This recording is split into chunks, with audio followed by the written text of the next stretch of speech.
جناب صدر، محترم اساتذہ کرام اور میرے عزیز طالب علم ساتھیوں، السلام علیکم۔ آج مجھے جس موضوع پر لب کشائی کا موقع ملا ہے وہ ہے اسلام مساوات کا درس دیتا ہے۔ اس سے پہلے کہ میں آج کے عنوان کی طرف آؤں، اپنے نہایت قابل احترام اساتذہ کرام کا شکریہ ادا کرنا ضروری سمجھتی ہوں کہ جنہوں نے وقت کی نزاکت کا ادراک رکھتے ہوئے نہایت اہم موضوع کا انتخاب کیا۔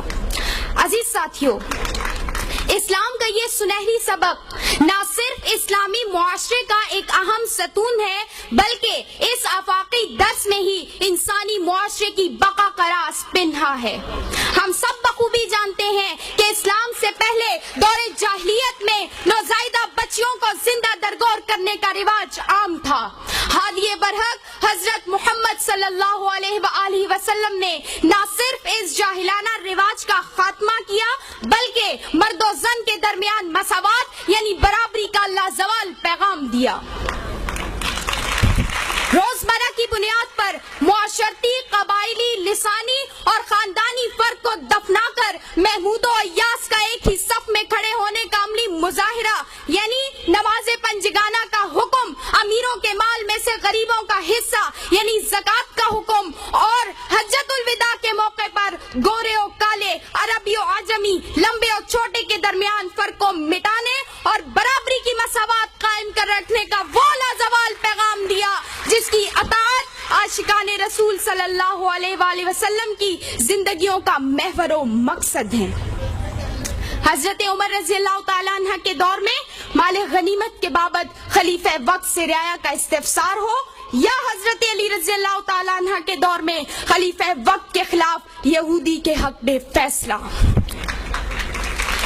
دین اسلام میں مساوات کی کئی زندہ و جاویدہ دلیلیں موجود ہیں۔ عزیز ساتھیوں، دوسری طرف مادی ترقی کے اس دور میں انسانی اخلاق کی تنزلی کی بنیادی وجہ معاشرت میں برابری یعنی مساوات کا عدم دستیاب ہونا ہے۔ اسرائیلی فلسطینی کو اپنے جیسا انسان ماننے کو تیار نہیں، برہمن دلت کو گلے لگانے سے گریزاں ہے۔ بابری مسجد کیس میں عدالت کا پلڑا ہندو بننے کی چوکھٹ پر جھکا ہوا ہے اور عادل بے بس ہے۔ کہنے کو نہایت شفاف امریکی قانون ڈاکٹر عافیہ کے معاملے میں اندھا ہو چکا ہے۔ کشمیری، عراقی اور افغانی انسانوں کے لہو کا رنگ اور، سامراجیوں کے لہو کا رنگ اور ہے۔ یہ میں نہیں کہتی، زمینی حقائق گواہ ہیں کہ تمام ناانصافیاں نہ صرف جاری و ساری ہیں بلکہ اسلام فوبیا میں مبتلا قوت مفاد اور مصلحت کے لبادے اوڑھے ان شیطانی نظریات پر نہ صرف عمل پیرا ہیں بلکہ اسلام دشمنی میں اسلام اور انسانیت کے بنیادی درس یعنی مساوات کو فراموش کر بیٹھے ہیں، جس کی وجہ سے بظاہر ترقی یافتہ معاشرہ بڑی تیزی سے تباہی کی طرف گامزن ہے۔ اور اب اپنی تقریر کا اختتام اس حدیث مبارکہ سے کرنا چاہوں گی۔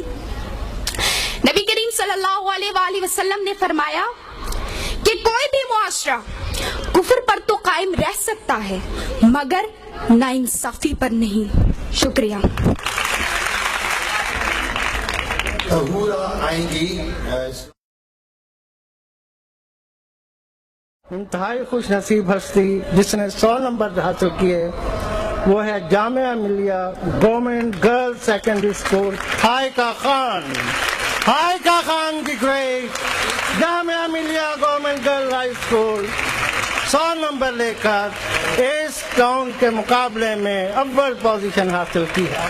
بہت بہت مبارک، آپ سب کو مبارک کہ آپ اس میں شریک ہوئے اور بہت سے بچوں نے واقعتاً بہترین جوہر کا ثبوت دیا۔ خدا سے اس کنارے کا جواب دیجیے گا، اور وہ دین اور ایمان کا میں سمجھتا ہوں کہ ہمارا فرض ہے، وہ یہی ہے پاکستان